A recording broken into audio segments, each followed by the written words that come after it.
Muy buenas, mi nombre es Dylan Alfonso Díaz Ariza, soy estudiante de la Universidad Metropolitana y el día de hoy les presentaré un video acerca de la toma de presión arterial. En esta secuencia de videos veremos la toma de presión arterial por medio del método palpatorio y por medio del método auscultatorio. Comenzaremos primero con el método palpatorio. Como en toda toma de presión arterial, primero debemos cerciorarnos de que el paciente no haya bebido ni fumado antes de la toma de la presión, porque esto puede afectar. En este caso ya nosotros nos hemos cerciorado de que la persona no lo haya hecho. Para esto la persona debe estar relajada y debe estar completamente recta, con los pies posicionados en el piso. Posicionaremos nuestros dos dedos en el nervio radial de la persona y nos cercioraremos de que la bomba esté sellada para que no se escape el aire en ningún momento. Entonces, cuando ya tengamos el nervio radial ubicado, comenzaremos a bombear aire.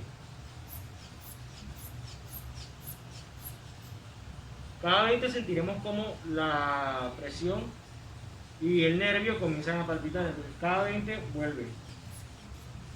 Sentí, otros 20, otros 20. Cuando dejemos de sentir el pulso, subiremos otros 20 y botaremos el aire.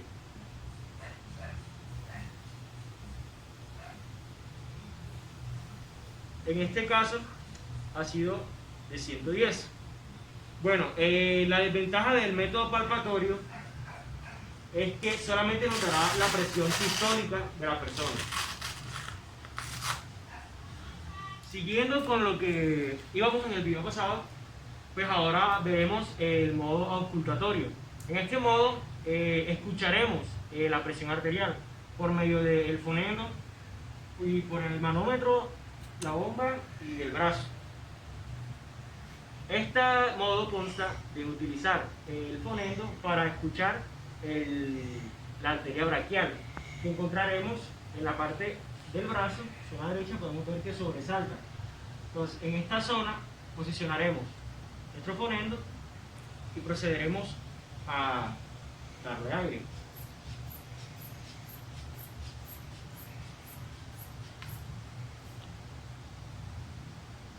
Cuando dejemos de escuchar, aumentaremos 20 más y luego soltaremos el aire.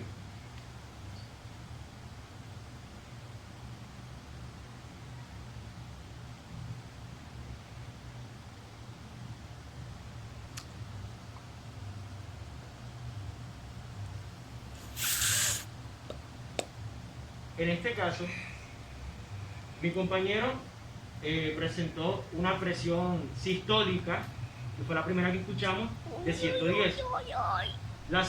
La última que se escuchó aproximadamente en 80. Lo que quiere decir que tiene una presión arterial normal.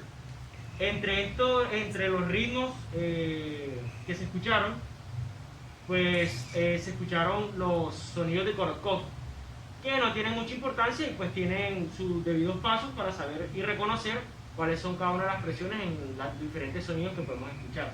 Y esto fue todo.